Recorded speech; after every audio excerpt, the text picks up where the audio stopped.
സജീവ രാഷ്ട്രീയ രംഗത്തിലേക്കുള്ള പ്രിയങ്ക ഗാന്ധിയുടെ വരവിനെ ഏറെ പ്രതീക്ഷയോടെയാണ് കോൺഗ്രസ് നേതൃത്വം നോക്കിക്കാണുന്നത്. എന്നാൽ ലോക്സഭാ തെരഞ്ഞെടുപ്പിലെ മത്സര രംഗത്തുണ്ടാകില്ല എന്നും ഉത്തർപ്രദേശിലെ പാർട്ടിയെ ശക്തിപ്പെടുത്തുകയാണ് തന്നെ ലക്ഷ്യമെന്നും പ്രിയങ്ക ഗാന്ധി വ്യക്തമാക്കി. AICC ജനറൽ സെക്രട്ടറി ജ്യോതിരാദിത്യ സിന്ധ്യയുടെ ഭാര്യ പ്രിയദർശിനിയുടെ രാഷ്ട്രീയ പ്രവേശനത്തിനു വേണ്ടിയാണ് ഇപ്പോൾ മധ്യപ്രദേശിലെ കോൺഗ്രസ് നേതൃത്വം സമ്മർദ്ദം ചെലുത്തുന്നത്. അണികളുടെയും നേതൃത്വത്തിന്റെയും ആവശ്യം പരിഗണിച്ച് സജീവ രാഷ്ട്രീയത്തിലേക്ക് ഇറങ്ങുന്ന പ്രിയദർശിനി ഗോളിയാറിൽ നിന്നും മത്സരിച്ചേക്കുമെന്നാണ് സൂചന. ഇത് നേതാക്കൾ ഒറ്റക്കെട്ടായി എടുത്ത തീരുമാനമാണെന്ന് മധ്യപ്രദേശ് മന്ത്രി ലഗാൻ സിംഗ് വ്യക്തമാക്കി. പ്രിയദർശിനിയുടെ സ്ഥാനാർത്ഥിത്വത്തെക്കുറിച്ചുള്ള അന്തിമ തീരുമാനം രാഹുൽ ഗാന്ധിയുടേതായിരിക്കും.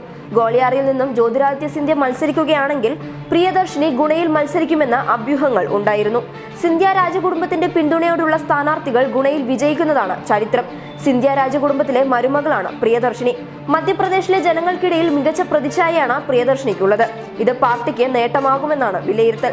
4 ഘട്ടമായാണ് മധ്യപ്രദേശിൽ തിരഞ്ഞെടുപ്പ് നടക്കുന്നത്. ഗുണ, ഗോളിയാർ മണ്ഡലങ്ങളിൽ മെയ് 12-നാണ് തിരഞ്ഞെടുപ്പ്. News desk public Kerala.